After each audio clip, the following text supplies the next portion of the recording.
Hey guys, welcome back. I'm top music attorney, Miss Krystle, and today I'm going to be comparing a distribution deal with a record label deal. Now, the reason I'm diving in and I'm covering this specific topic today is because I've had a number of artists contact my law office and they've had me review, you guessed it, a distribution deal and a record label deal back to back. And since this seems to be a reoccurring question, I figured, well, this might be good for our YouTube channel and community. On a quick little side note before we jump into the video, as you guys know, we recently passed 10,000 subscribers on the channel. This has been such a cool journey as we're building this community. I appreciate you guys coming over, not only supporting the videos, but coming over on social media, saying hi, connecting, and of course, however I can help you.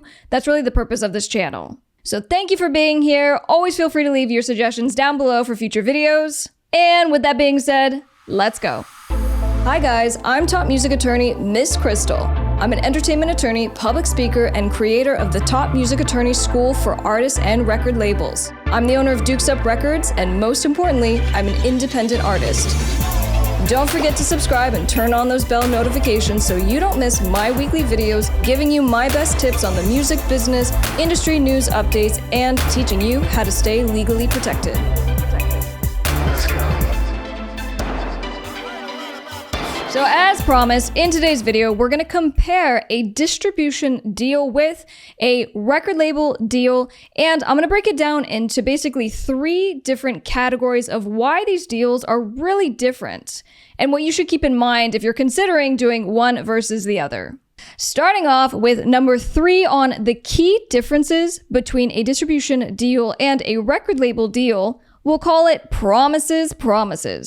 And what I mean by this is, what is the promise that's being made to the artist from the distributor or the record label? So we'll start with the distributor because that one's a little more intuitive. So the distributor promises to get your music on the music platforms. And a lot of us are pretty familiar with a lot of the DIY distributors like CD Baby and DistroKid and TuneCore. And typically with a distributor, that's basically all that the distributor is promising to do. Now, there are additional services that you can pay for, right? They can help you to monetize your content on YouTube, for example. And so there are additional things that you can sign up for. But the bottom kind of starting place is that the distributor is going to get your music on music platforms. Now, conversely, and this is the one that's kind of funny for a lot of artists who even get offers from major record labels, is that the record label makes a promise of also getting you a distribution deal. Now, obviously, all the label is really doing is being a middleman to go and get you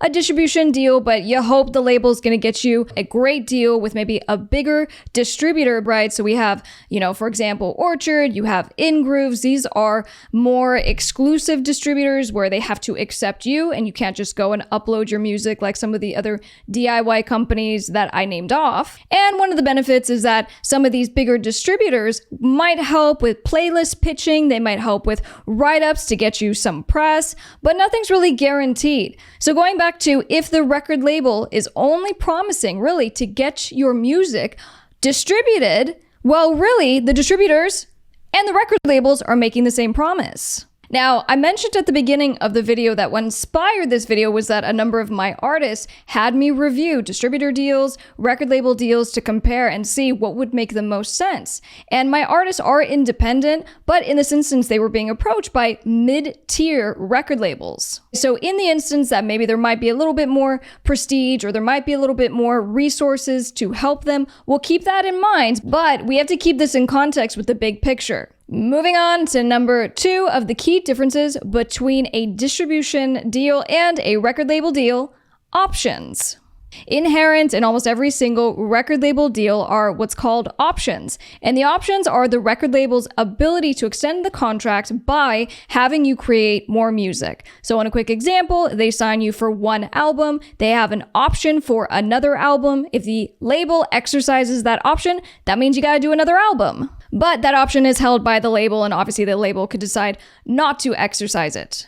So the reason why we talk about options as it relates to the record label deal is because in distribution deals, there usually are not options. Usually there's just automatic extensions. And so the way it happens, if you sign with a distributor for a year, the contract will typically say, well, we're going to represent your music for a year. If things are going well, the contract will automatically extend for another year, unless you send us an email and say, hey, I want to be done, let's terminate. So that is a pretty big difference when it comes to whether you want to continue with either of these relationships. In the instance of the record label, the label holds that option. So if the label wants to continue the relationship, even if you don't, you have to because you signed to that agreement that gave that option to the label. But conversely, in the relationship with the distributor, if you don't want to continue, well, you just send them an email noticing that you want to terminate. And guys, I'll also mention that in the example that I gave, which was if it was a record label deal, the label had you signed for an album, you have one option for an additional album. Well, that's usually not the case. In most record label agreements, they're going for as many options as possible. So in most offers that I see, the label will want 3, 4, even 5 options. And so that's a pretty big deal when it comes to being the artist and the prospect of having to be with the same label for the next 8 to 10 years of your career. So for those of you who are taking notes and just getting ready for when this opportunity kind of comes your way, you always want to negotiate the option amount down, right? So the least amount of options that we can have in the contract, the better off you're going to be. Now, some of you are already students with my Top Music Attorney School, but if you're not, and you're looking for that deep dive to educate yourself, to be legally protected, to get the contracts that you need, be sure to visit topmusicattorney.com. I have free courses that you can get started with today, so be sure to check that out.